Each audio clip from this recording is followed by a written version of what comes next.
My dear students, आज हम सब लेके आए हैं आप लोगों के लिए पोएट्री सेक्शन का first chapter that name is sweetest love I do not go, which is written by John don.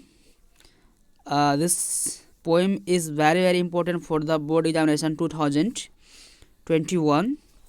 So guys, आज की क्लास काफ़ी इंपॉर्टेंट होने वाली है क्योंकि आज पोएट्री सेक्शन की सबसे इम्पोर्टेंट टॉपिक जो फर्स्ट चैप्टर है आपका sweetest love I do not go, जो कि लिखा हुआ है जॉन डॉन के द्वारा. इस चैप्टर का मैं खास और इम्पोर्टेंट ऑब्जेक्टिव जो आपके बोर्ड एग्जाम्स 2021 के लिए वेरी वेरी इंपॉर्टेंट है वो मैं आप सबके लेकर आया हूँ. तो चलिए बिना समय गंवाए इस ऑब्जेक्टिव को शुरू करते हैं. और हमारा पहला सवाल है, who is called the pioneer of metaphysical poetry. Guide, यहाँ पे एक बात लिखी हुई है कि मेटाफिजिकल पोइट्री जो होती है, मेटाफिजिकल पोइट्री का मतलब होता है आध्यात्मिक कविता. तो आध्यात्मिक कविता के जो पायनियर थे, पायनियर कहते हैं मार्ग प्रशस्तकर्ता को, यानी कि इसके अगुवा को. तो मेटाफिजिकल जो पोइट्री है, इस पोइट्री के जो पायनियर है, जो मार्गदर्शक है, वो किसे कहा जाता है. I repeat your questions, who is called the pioneer of metaphysical poetry. तो गाइज, मेटाफिजिकल पोइट्री के जो पायनियर है वो कहा जाता है जॉन डॉन को. Option C is correct. John Donne is called metaphysical poetry of the Pioneer.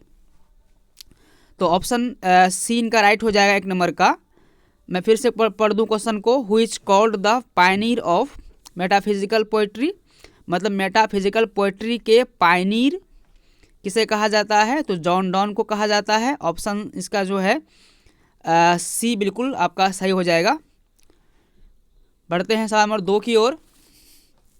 दूसरा सवाल हमारा, who has written the poem sweetest love I do not go.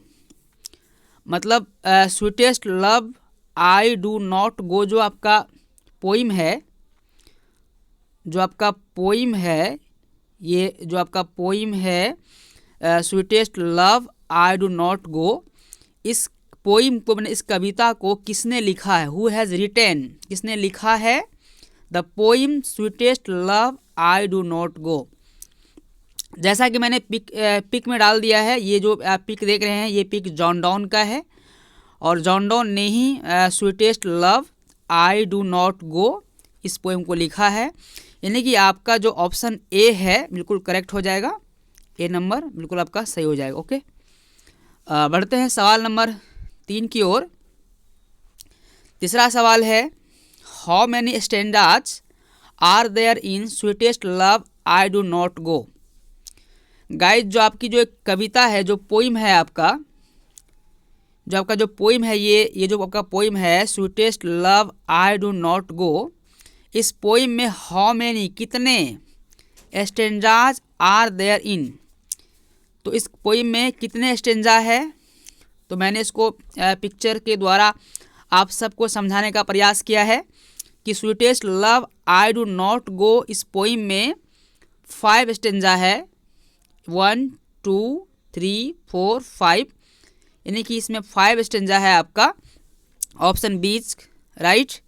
Okay, बढ़ते हैं सवाल नंबर 4 की तरफ. हमारा चौथा सवाल है, is the poet going away from his beloved because he is tired. सवाल ये कहता है कि जो पोइट है, दैट मीन्स जो कवि है जॉन डॉन, तो इज़ द पोइट गोइंग, क्या कवि जा रहे हैं, अवे फ्रॉम बहुत दूर, हिज बिलॉव्ड अपनी महबूबा से. क्या जो कवि है, जो पोइट जॉन डॉन है, वो अपनी बिलॉव्ड से, दैट मीन्स वो अपनी महबूबा से, मतलब क्या, अवे फ्रॉम मतलब वहाँ से, उस महबूबा से बहुत दूर जा रहे हैं.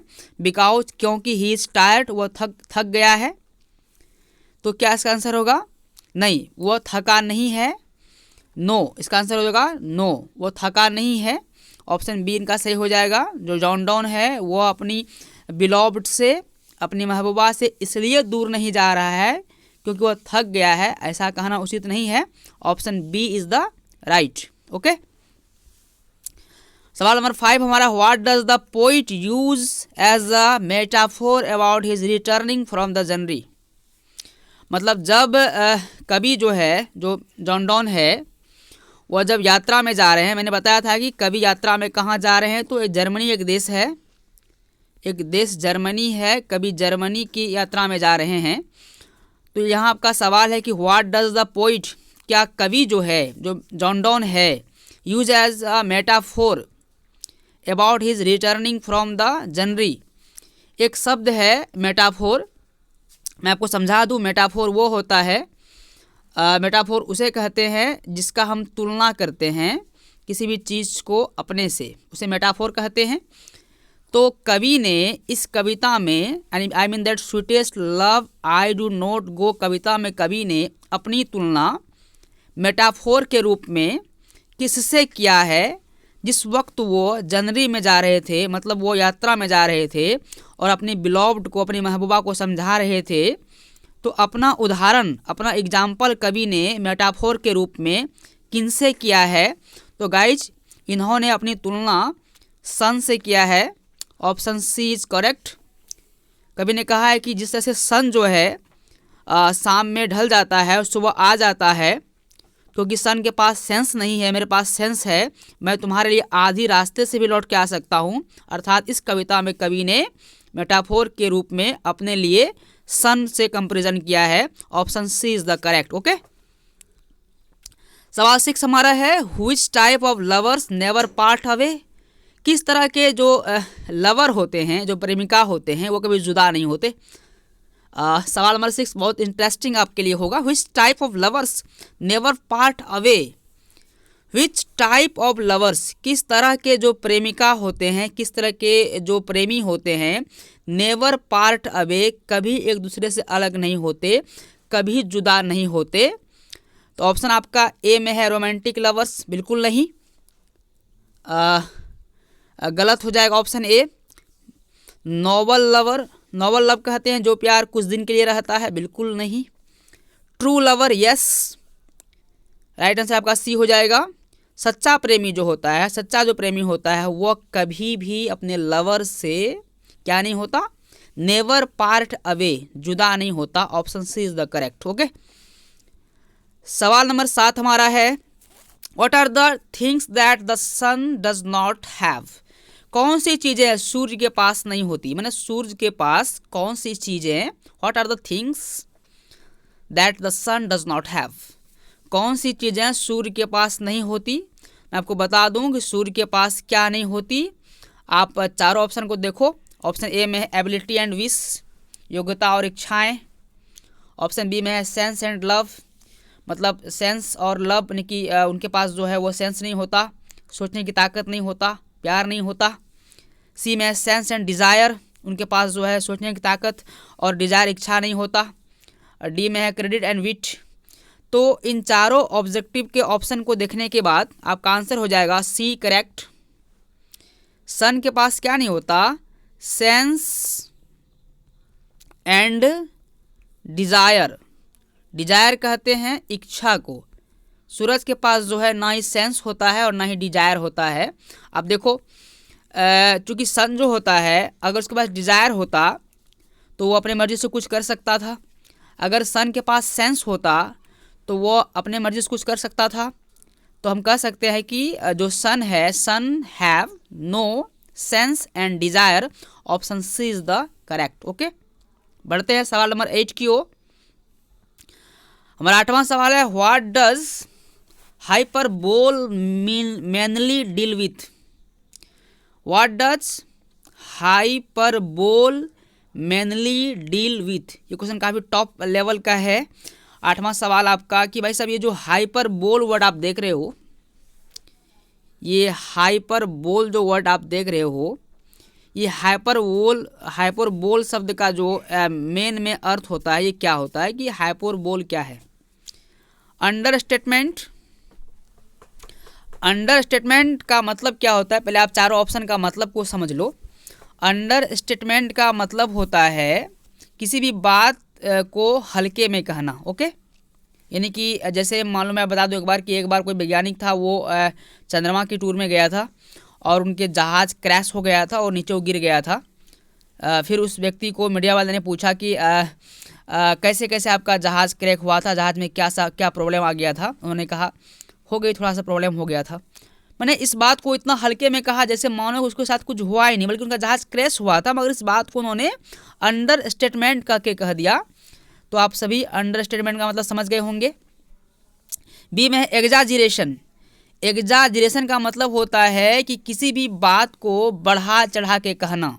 मतलब घटना थोड़ा सा घटता है लेकिन उस बात को इतना बढ़ा चढ़ा के उतना एग्जाजिरेशन करके कहा जाता है मानो कि वो बड़ी घटना घटी है।